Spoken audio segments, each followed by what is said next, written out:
তোমাকে কি করে সাথ দেবো গো? এই নে যক্ষীর থালি, এই থালিতে তোর বউ সাত করে যা খেতে চাইবে তাই পাবে। তবে মনে রাখিস, এই থালিতে মাছ মাংস চাইলে কিন্তু আমি এই থালি আর ফেরত নেবো না, পরিবর্তে তোর বউকেই নিয়ে নেবো। যত সব আজগুবি। কই আমাকে মাংস দাও তো যক্ষীর থালি। তুমি কেন মাংস চাইলে? এবার কি হবে? যক্ষী জানতে পারবে না স্বামী, তুমি থালিটা পুকুরে দিয়ে আসো।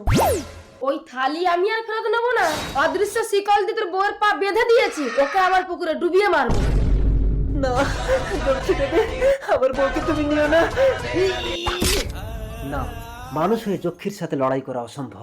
এই গাছে থাকে দৈত্য, এই গাছকে যদি জড়িয়ে ফেলি তাহলে দৈত্যই পারবে একমাত্র যক্ষীর হাত থেকে আমার বউকে বাঁচাতে।